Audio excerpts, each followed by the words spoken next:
Coming up, an Indigenous filmmaker is bringing Native artists together for an evening of performances, and one of the creative natives behind Reservation Dogs, and dangerous times for Mexican activists. I am Aaliyah Chavez. Join us for those interviews, plus headlines from the ICT Newscast.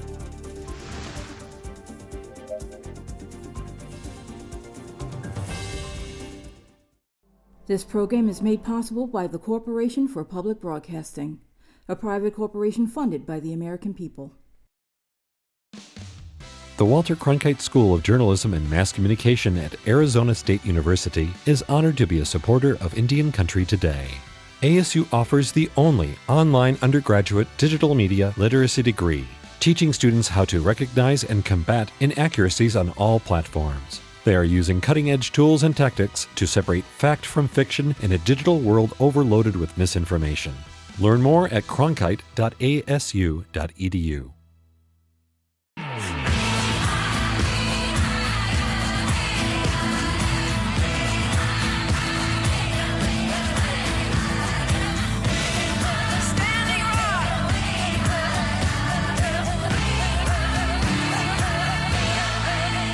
This is the ICT Newscast with Aaliyah Chavez. Amarawa Hopa, thank you for joining us. There are new developments in the quest to build the controversial 30-meter telescope on a sacred mountain. Mauna Kea is located on the Big Island of Hawaii. It was the focus of a 2019 controversy when construction of a large telescope was slated to start. But it didn't happen because thousands of Native Hawaiians opposed the project. They said they did not want the telescope to be built because Mauna Kea is sacred to them. Now, the National Science Foundation says it is considering a future investment in building the telescope. Scientists say the mountain has minimal air pollution, which makes it an ideal place to study the cosmos. That's part of the reason the mountain is already home to 13 telescopes. Moving forward, the National Science Foundation says it will not make a decision on funding until after it considers public input and an environmental review. The organization is currently inviting comments on the project, which can be submitted online, by mail, or at public hearings. And the National Science Foundation is an independent agency of the U.S. government that funds research in science and engineering. Over the weekend, the Santa Fe Indian Market celebrated its 100th birthday. Jeremy Filippi has all the sights and sounds. Take a look.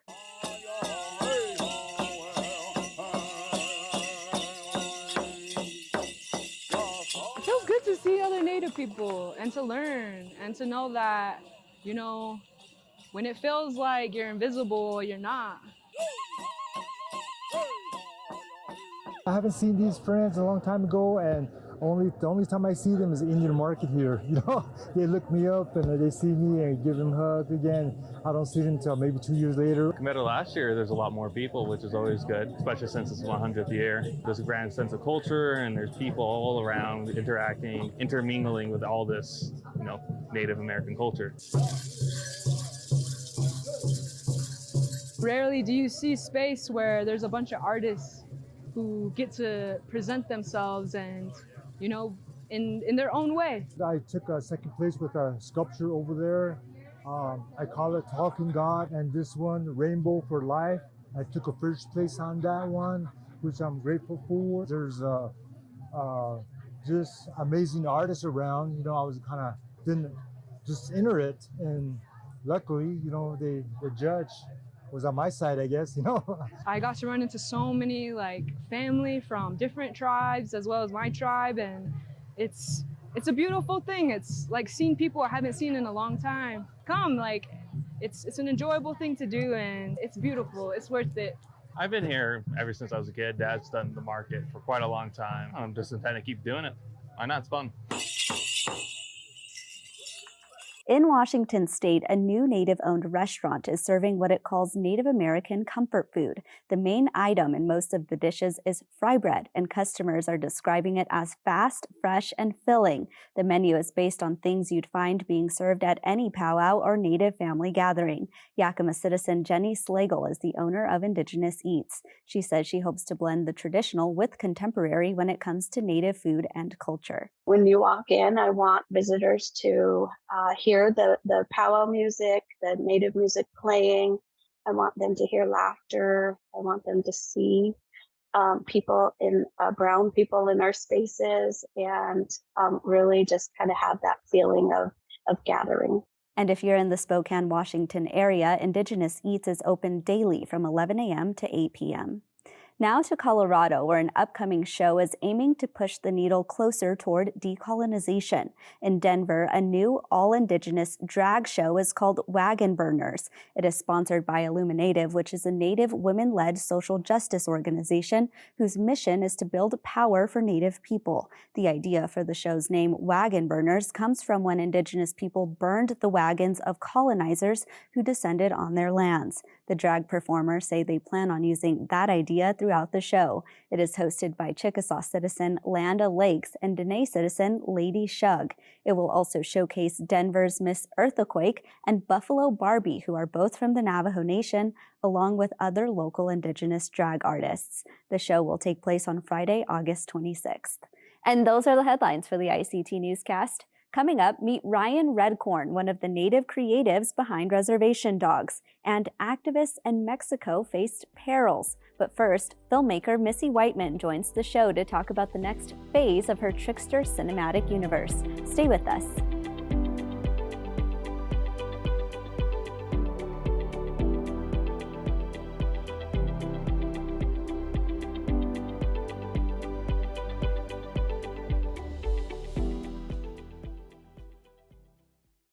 Missy Whiteman is an Indigenous filmmaker behind the short film Coyote Eats Chocolate. That project has sparked a Trickster cinematic universe. Last weekend, her Owamni X expanded cinema experience combined film and live painting with Native song and dance, and she joins us now to tell us about her work. Welcome back to the show, Missy.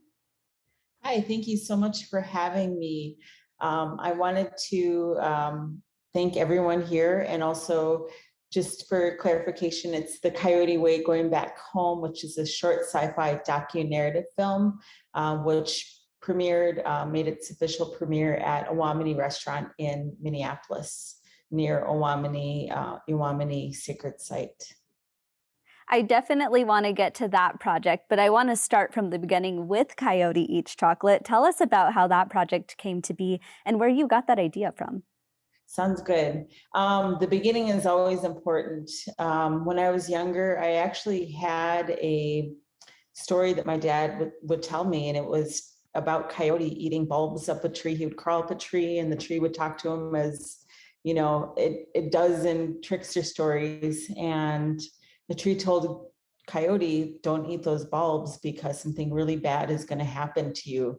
And Coyote just kept ignoring him, you know, trickster, ignoring, and eating. And what ended up happening is he actually got really bad number twos. And, you know, in trickster stories, they're very unbelievable. And so he made his way all the way to the top of a tree. And so that was something that was really special, because my father, Ernie Whiteman, who was an artist and also just a big influence in my life, he was in that film, and that was my favorite story that he told me. So it just really sparked this whole trilogy and anthology of trickster films in my work. Absolutely. And now we're at the next stop in this story. I mean, tell us about what happened at Owamni in that story. That sounds good. So I've known Sean for a long time.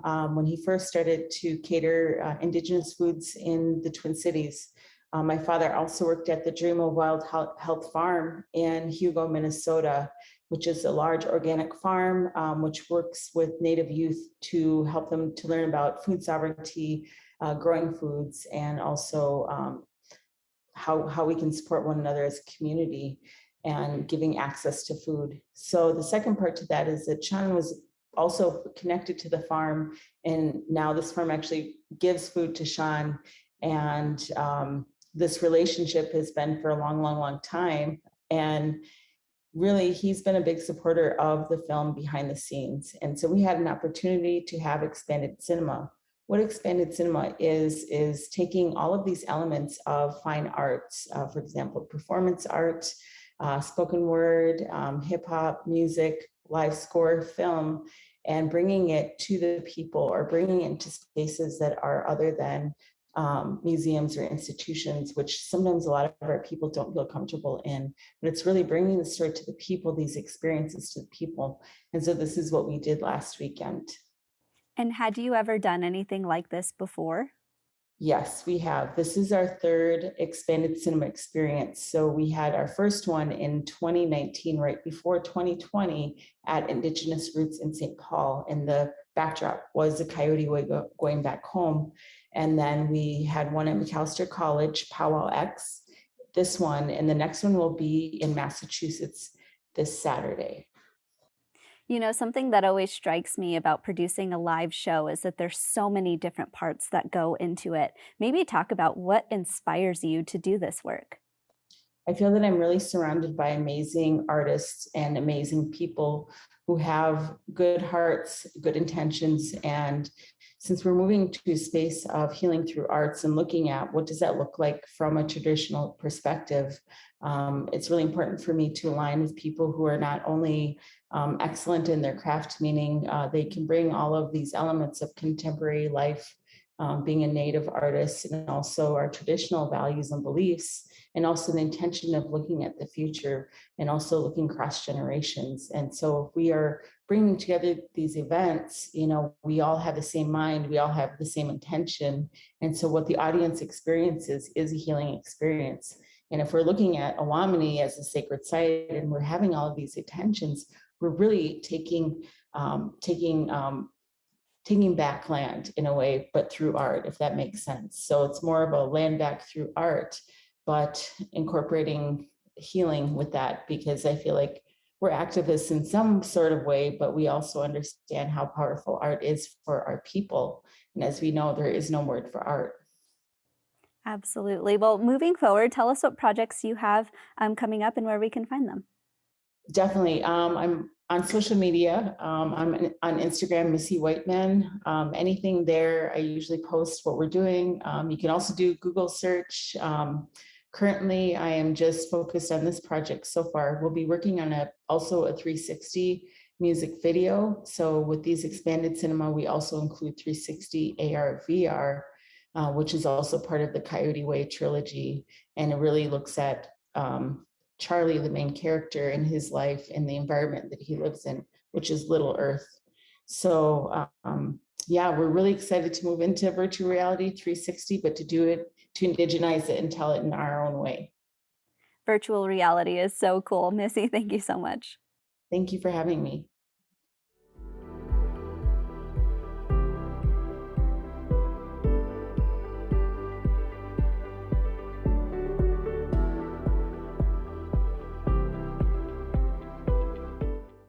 Osage citizen Ryan Redcorn is a writer, director, and comedian whose work can be seen in both seasons of the hit TV series Reservation Dogs. He is also the co-founder of Buffalo Nickel Creative, a media production company that has been keeping him very busy. He recently spoke to ICT about the need for more natives in the industry.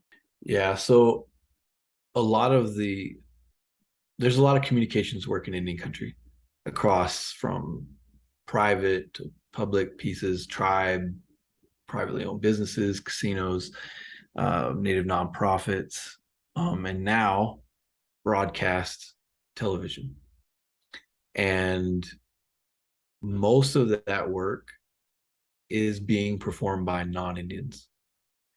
And because it's being performed by non-Indians, there are a lot of cultural missteps that those companies make when they're interacting with Indigenous communities.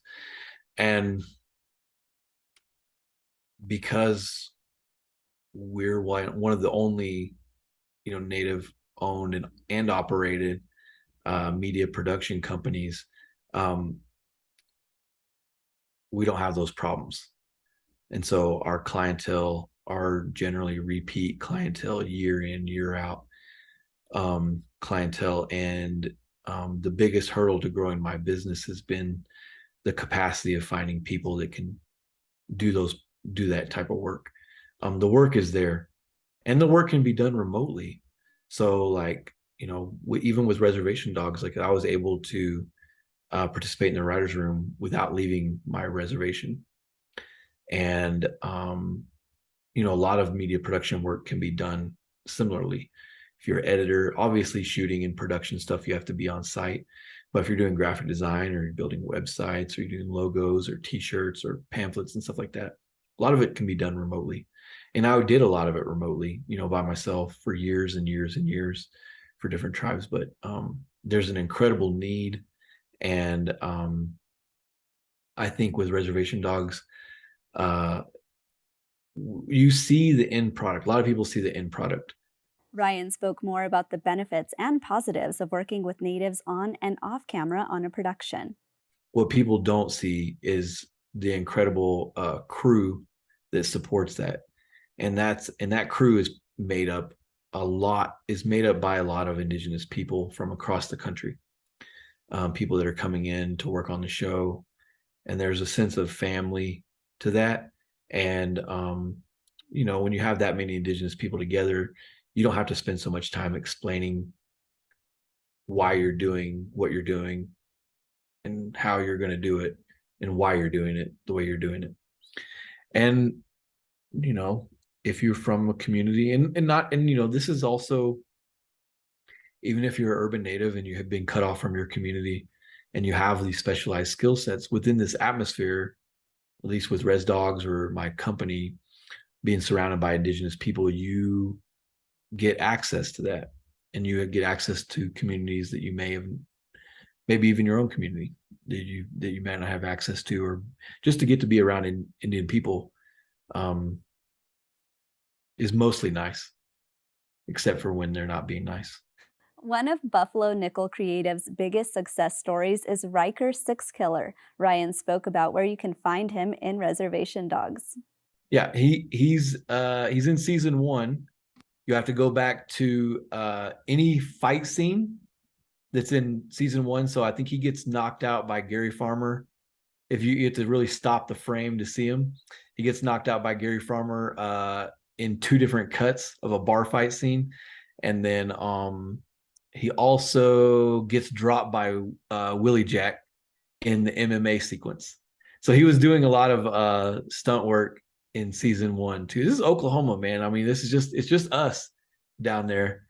We're all pulling like double and triple duty, and so on those days, on those shoot days, Riker, he finished up out of his trailer, he changed his clothes, he went and picked up a camera, and we shot behind the scenes after he was done getting lateral drop by Paulina. Ryan leaves us with some advice for Native youth that want to transition from simple posts on social media to making their mark in TV and film.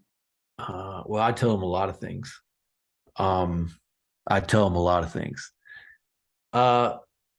One, we have a lot of Indigenous youth on social media. And in that sense, they're learning some of the basic skills that you need to do storytelling.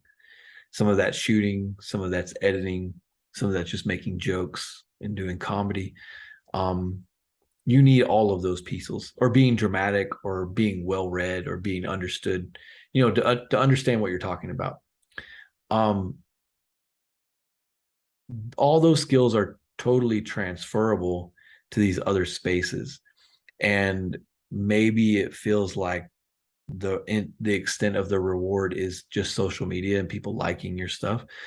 But social media, it has its own limitations. New episodes for Season 2 of Reservation Dogs are available to stream every Wednesday. We'll be right back.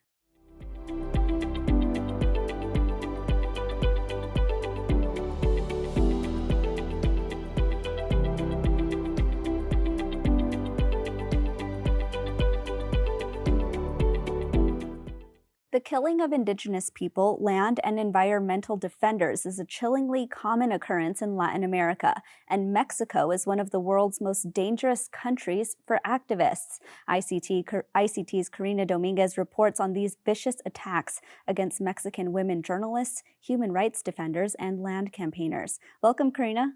Hi, thank you for having me on. I mean, this story is just heartbreaking, but tell us about the main character. Yes, Kenya Inez Hernandez Montalvan. She is an Afro-Indigenous attorney. She's from Mexico, and as you mentioned, There's certain countries where it's a little more dangerous to be a journalist, to be an attorney, to be a human rights advocate. So that's what she was doing. She's very outspoken about, trying to better the situation for Indigenous people economically, socially.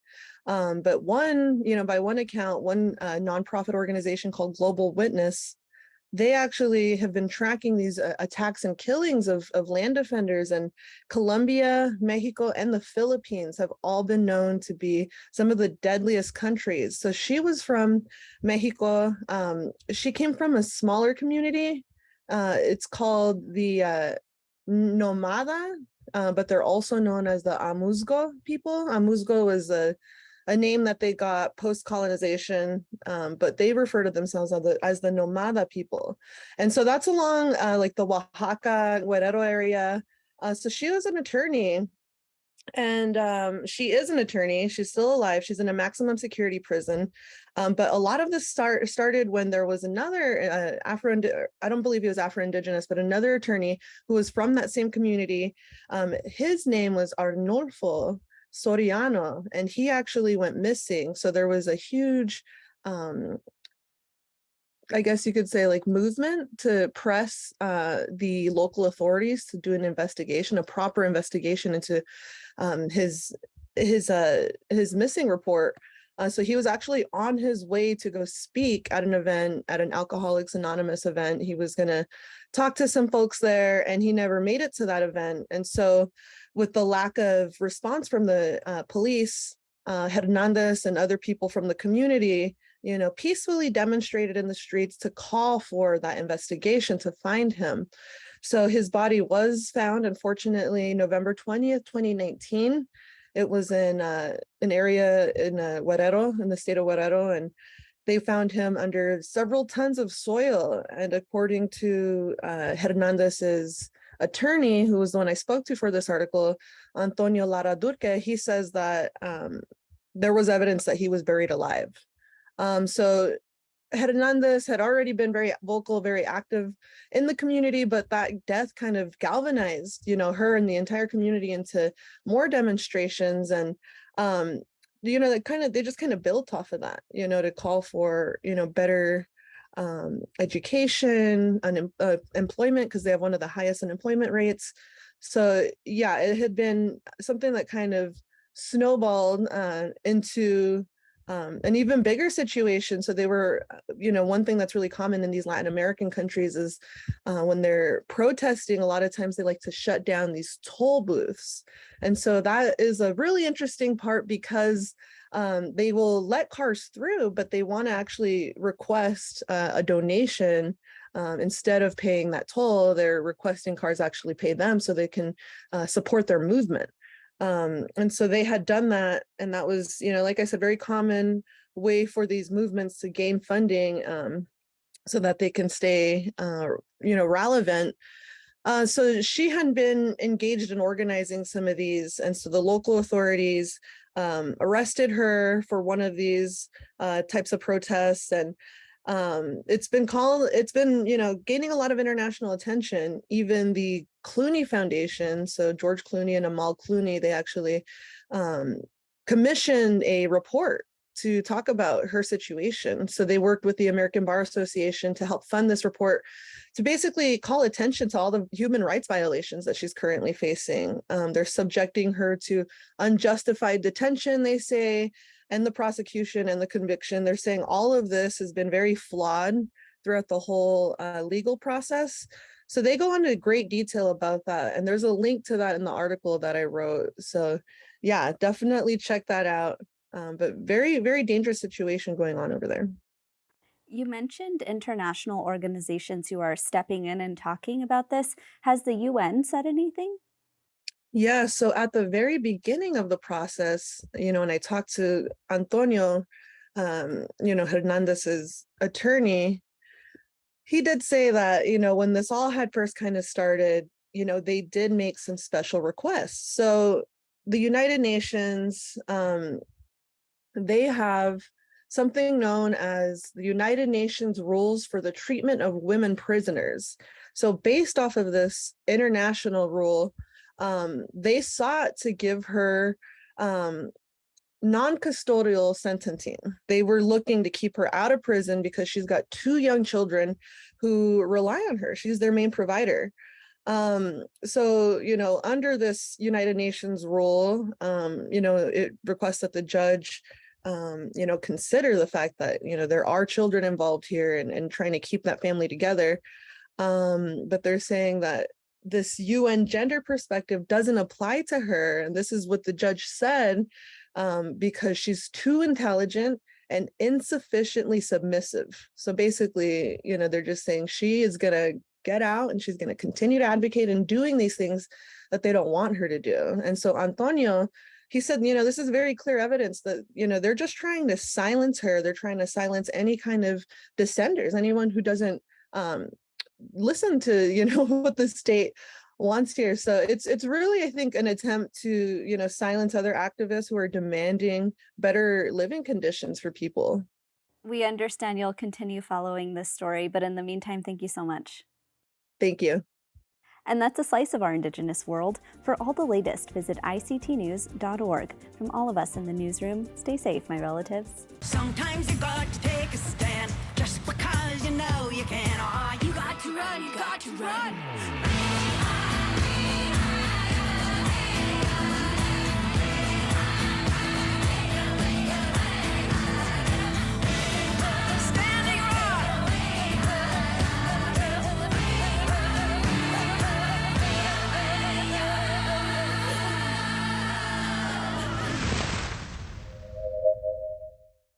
This program is made possible by the Corporation for Public Broadcasting, a private corporation funded by the American people.